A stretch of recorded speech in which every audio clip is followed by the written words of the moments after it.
This video is over lesson 82, graphing equations using intercepts, and it is for my pre-algebra classes. So ladies and gentlemen, previously we have talked about an equation, a formula for a line called slope-intercept form, and that's of the form y equals mx plus b. In this lesson, we're introduced to a new form of equation for lines, which is called standard form.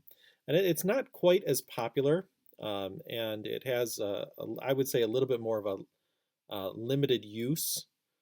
So we're going to be talking about today how to use this standard form effectively. So first of all, the form is ax plus by equals c. And I've said previously that typically when we have capital letters in a formula, this indicates something that we would calculate. But this is the exception to the rule. So these capital letters here do not communicate that there's anything that you necessarily have to calculate. They are the constants in this problem. X and y would be the variables. I have no idea why it became a standard thing that they became capital letters, but that is the general way you'll see it written. So standard form carries with it a particular benefit.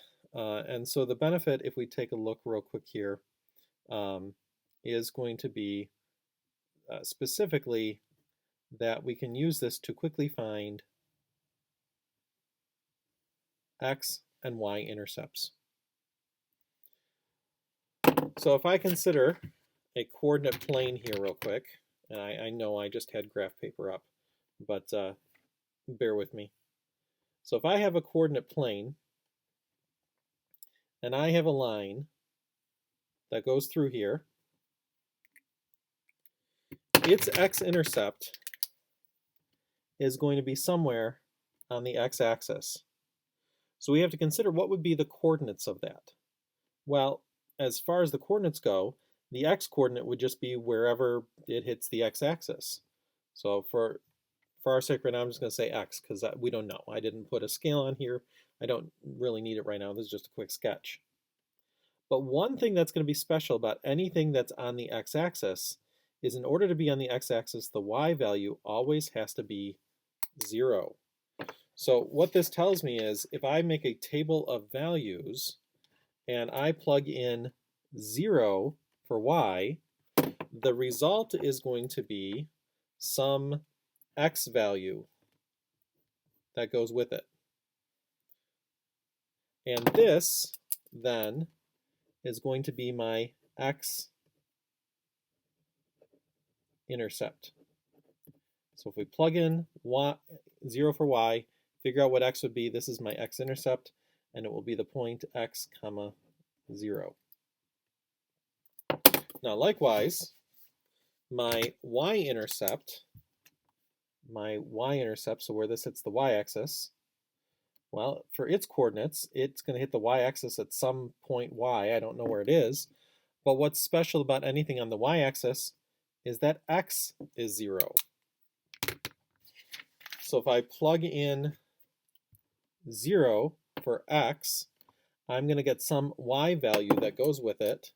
And so putting these together, we will get the y-intercept, which will be 0, comma, whatever that y value is.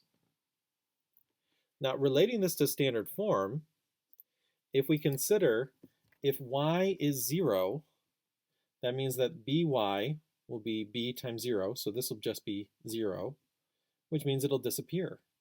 So if y is 0, our formula will simplify down to ax equals c, which at that point all you got to do to solve for x is divide both sides by a.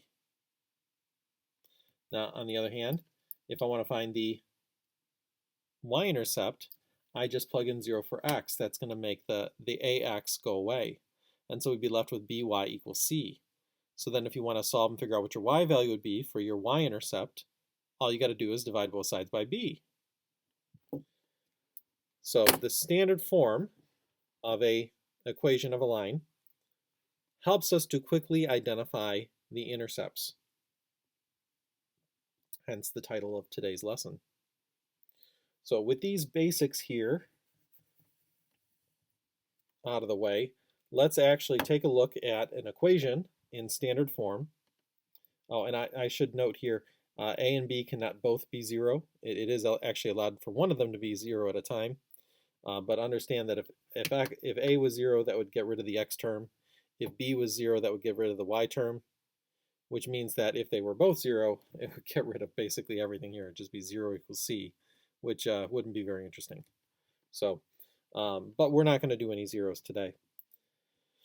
So I'm going to go with 2x plus 3y equals 12.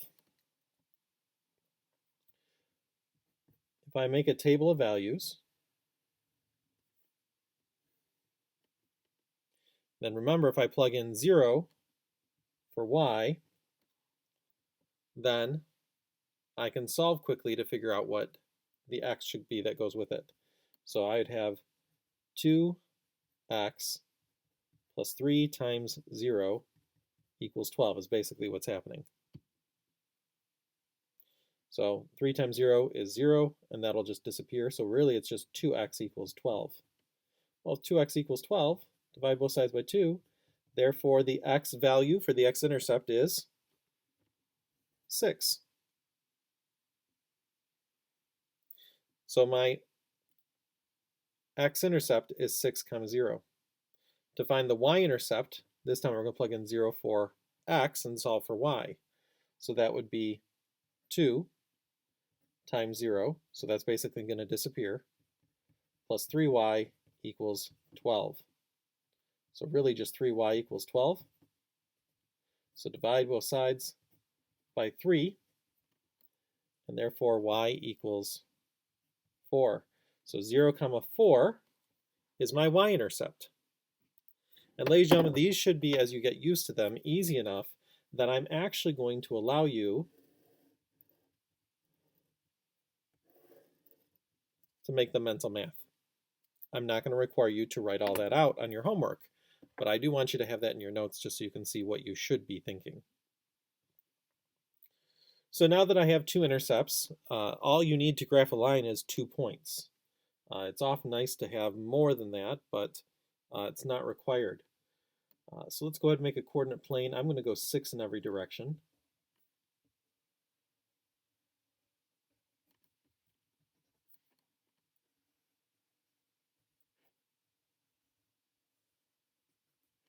So 2 points is all I need to graph a line technically. So my first point will be 6, 0. So 6, 0 is going to be right out here at my arrowhead. And then 0, 4 will be up here. And now if I connect those dots, I can make my line. However, I'm going to show you a quick little trick that we can use to find a more accurate graph, to make sure that we've got it nice and neat. And that trick is to use the slope. So remember that slope equals rise over run. Also remember that we often use the letter m to represent slope. So in this case, if we imagine moving from this point to that point, well, to get there, my rise is I'm going down 4. So it's actually a negative 4. And then I would have to run to the right, right 6. So right is a positive, so positive 6 on the bottom there. And so if I simplify this, a positive, a negative, and a positive means that this is going to be a negative slope, which should make sense because this is going downhill. And then a 4, 6 reduces to 2/3. And so the benefit to this is I now know that if I want to find more points, I can do that easily by going down 2 and right 3, or going up 2 and left 3. So this negative will have to go to one of these, so either to the top or the bottom. Well, if I go from here down 2 and right 3, and just, I don't even have to make a big dot, just make a little one, then as I try to connect these two dots, this just gives me something in between to shoot for. Sometimes we have a long distance. It can be hard to make sure that you're staying on track. So using the slope can help us get a few extra points in the middle there just to make our line extra neat. For that matter, I can go up 2 and left 3 to make another little mark. And I think that's good. I'm going to turn my paper sideways just to make sure I get a nice line here going through those. And now we have graphed our equation using the intercepts. And so that's the concept of today's lesson. So I'm kind of running out of room here. I'm going to go to the back and we're going to do another one. For this one, I'm going to take a look at the equation x minus 2y equals 6. X minus 2y equals 6. So again, coordinate plane is going to help me get my intercepts quickly. Plug in 0 for y and solve for x. That'll get me my x-intercept. Plug 0 in for x, solve for y. That'll give me my y-intercept. I'm going to write one more time the part that you should be thinking, but remember on the homework I'm not going to require that. So if I plug in 0 for y, that'll be x minus 2 times 0 equals 6. So this one's easy, because when that y term disappears, oh, this is just x equals 6. So 6 comma 0 is my y-intercept again. And now if I plug in 0 for x, that's going to disappear, but remember we treat minuses like negatives. So this will be a negative 2y that equals 6. So we'll divide both sides by a negative 2. And so therefore y here, well, positive divided by negative is a negative 3. So my y-intercept will be a 0 comma negative 3. All right, again, let's go ahead and make a coordinate plane 6 in every direction.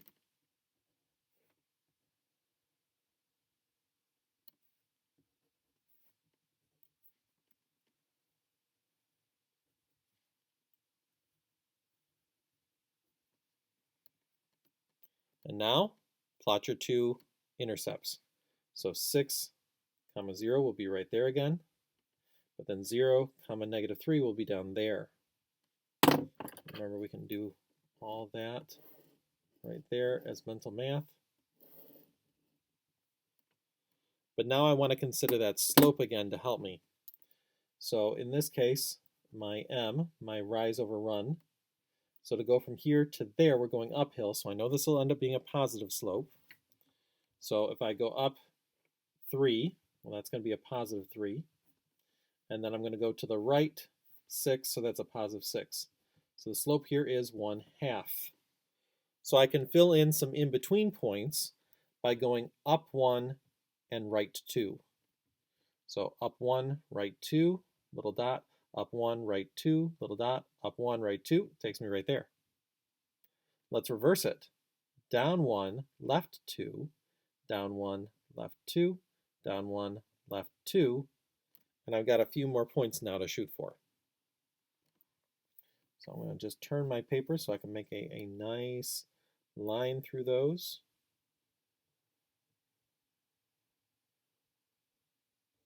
And as I'm going, I'm just going to hit all those little guys. So the slope again helps me to make a nice straight line, so I don't have such large spaces to cover. And so there is my graph of x minus 2y equals 6. The last thing that we're going to take a look at here, ladies and gentlemen, is something new to us, and we're going to be doing more and more with it in Algebra 1. And it's a little something called a system of equations. And so systems of equations are often grouped together using a brace in front. However, there'll just be a single brace in front. There won't be one in back as well. So just one in front. And so what I'm going to do is I'm going to take x plus y equals 3. And I'm going to pause there for just a moment. Because remember, ladies and gentlemen, when I graph this, the relationship between the graph and the equation is that if you were to take the x value and the y value of any point on the graph, you should be able to plug those values into the equation, and the equation will be true. So the graph is any point where the x and y value make the equation true. So I'm going to put another equation here in my system.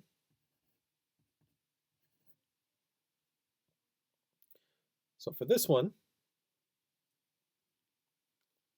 I've got 2x plus y equals 8.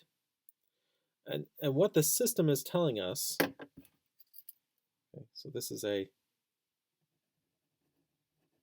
system of equations. And so what a system does is it takes these two equations that are full of different solutions. Every point on the line is a solution, and they each have their own line. But by putting them together in a system, this is telling us that they must both be true at the same time.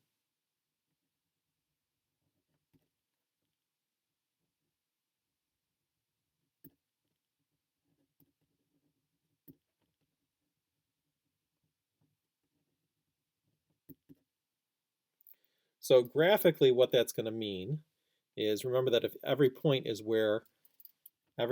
this graph is where this is true, every point on this graph is where this one's true. So in order for them to both be true, that's going to have to be a point that is on both graphs. So in other words, the solution here is going to be where the lines cross.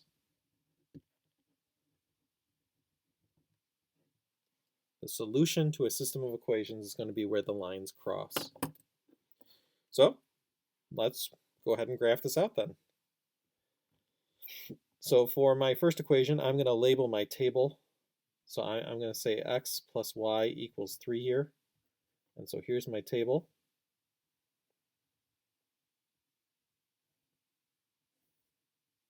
Plug in 0. So if I put in 0 for y, well, then it's just x equals 3. If I plug in 0 for x, then this is just y equals 3. So that one's actually really easy. And now for my next one, I have 2x plus y equals 8. And that will be this table here. And so if I plug in 0 for y, that'll be 2x equals 8. So therefore x must be 4. And if I plug in 0 for x, well then y just equals 8. So since the largest number I have here is 8, I know that I want to go at least 8 in each direction.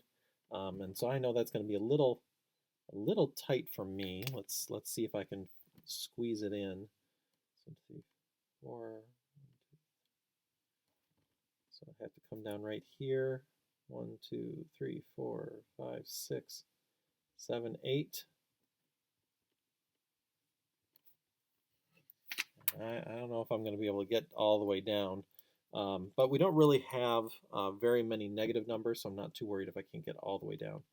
1, 2, 3, 4, 5, 6, 7, 8. Wow, I just barely fit it.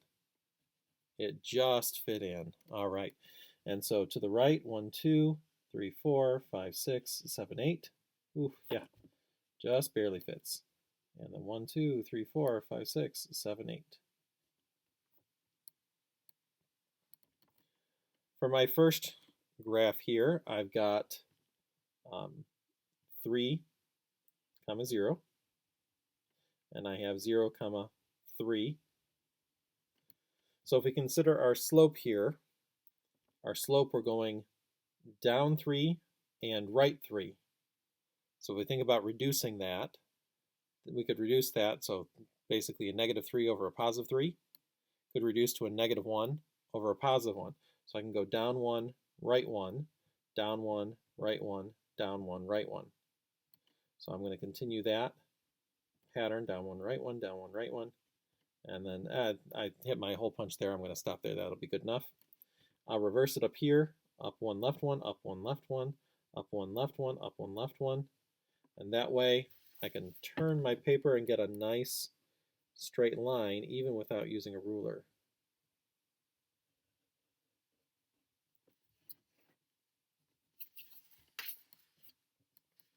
So there's my first line. That's my x plus y equals 3 line. Oops, there we go. And then for my second equation, I've got the x-intercept 0, 4, so that'll be right there. And then 0, 8, or I say 0, 4, 4, 0. And then 0, 8, 0, 8 will be right up here at the top of that. So we're going down 8 and right 4. So that'd be a negative 8 over a positive 4, which would reduce to a positive, or excuse me, a negative 2 over a positive 1. So I can go negative 2, down 2, positive 1, right 1, down 2, right 1, down 2, right 1, down 2, right 1. There's my other intercept. And if we keep going, down 2, right 1, I'm going to make that bolder. That's where they're going to meet.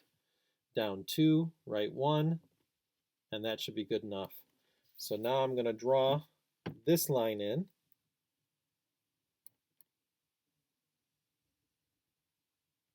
And make sure I definitely hit that point where they're going to cross.